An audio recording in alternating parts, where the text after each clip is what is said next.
didn't park in the garage. And also, it's beginning to feel a lot like we've turned the corner and rates are beginning their trend down instead of up. So what do you do in that case? What do you do when rates are, and let me show you what I mean by that real quick. First, share screen, and I'll just show you the chart. It's mortgage-backed securities. I've done this on here before. If you watch my videos regularly, you've seen it. If not, I'll explain it real quick. It's very easy. Bonds, specifically mortgage-backed securities, control mortgage rates. That's what rates react to. And so you can see that this is yields on bonds. And as yields are falling, we're falling, rates are going up. So just flip it on its head, and that's what rates are doing, right? This whole trend was not good because rates were going up because yields were falling. Here, we had a really good day on the 10th of November, and that's what I had said. I expected that to be the turning point where we begin the downward trend in rates. And then yesterday, we had a really nice day, really nice little rally, and I expect the same today. I hope I'm right. I hope I'm right. So, but we're still, look, here we were 7.5% interest. Here we're high sixes, maybe mid sixes, something like that. But we're heading the right direction.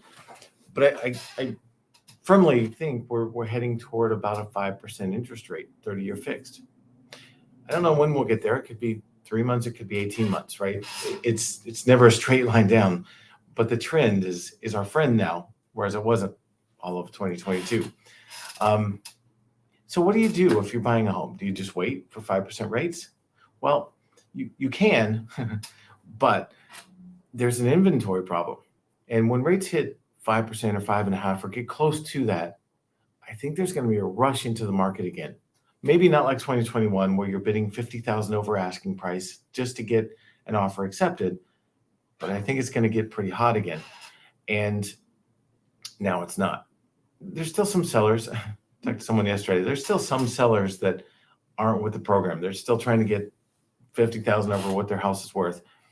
They're not moving, but a lot of sellers are pricing well, and they are moving. So what I would suggest is you can ask for closing costs, and there's absolutely nothing wrong with that, but you could also ask for what's called a 2-1 buy down. Here it is. Reduce your rate and payment with a 2-1 buy down. So we prepared this flyer, basically this example, a little while ago when rates were about 7%. They're below that now, but it still serves for an example, okay? Let's say you were to lock today and rates were, for argument, 7%. I think they're closer to 6.75 today, but let's say they're 7 for argument's sake in simple math. It does make the math simpler. So a 2-1 buy down is paid for by the seller. You can't pay the buy down fee as the buyer. The seller has to pay it. And it's about 2.25% of the loan. We'll do that math in a minute here because it's important. But what it does is it says the seller pays. So if you were buying a $280,000 home and you got a rate of 7%, your payment would be $1,863 per month. Now, instead of that, how would you like a payment of 5% for the first year and go to $1,503 per month, right? It's about $150 savings. I thought it said savings, but it didn't. And then in year 2, if you're still in this loan, in year 2, you jump to 6%. So again, the going rate is 7, but the seller agrees to buy down your rate with a 2-1 buy down, meaning it goes down 2% for the first year, and then 1% for the second year, and then it levels off.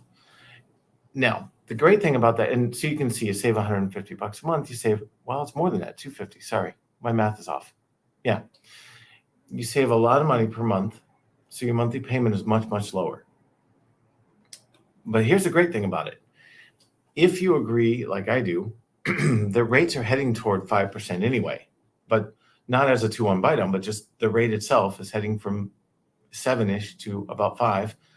You're going to want to refinance anyway. The great thing about a 2-1 buy down is that whole 2%, let's do the 280. Let's do that math and put a real number to it for a moment. Let's say your loan amount were 280, because that's what we're doing here, times 0.0225. So that means the seller paid, I can't even see this. The seller would have paid about everything's bad. I would make a terrible weatherman, but about $6,300 toward your closing costs.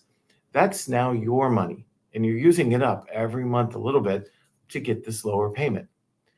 But if you refinance before that's all used up, the rest of it's yours, and that pays your closing costs on your refinance when rates do hit 5%. And you say, it's been great being at 5% for the first year. I know I'm going to 6.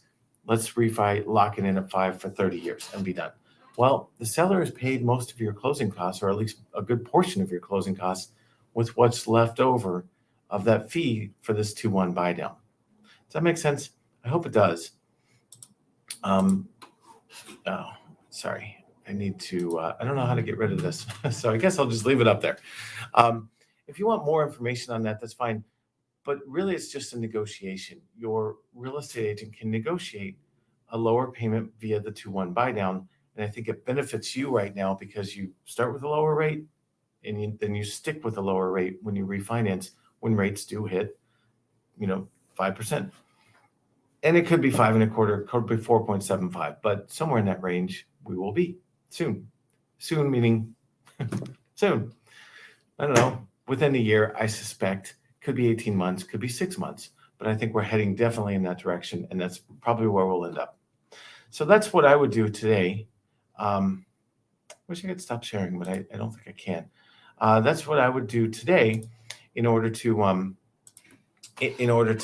take advantage of the market where sellers are willing to pay something toward closing costs or a 2-1 buy down or whatever, and really maximize that to your benefit, knowing you're going to probably be refinancing no matter what you do if you buy today.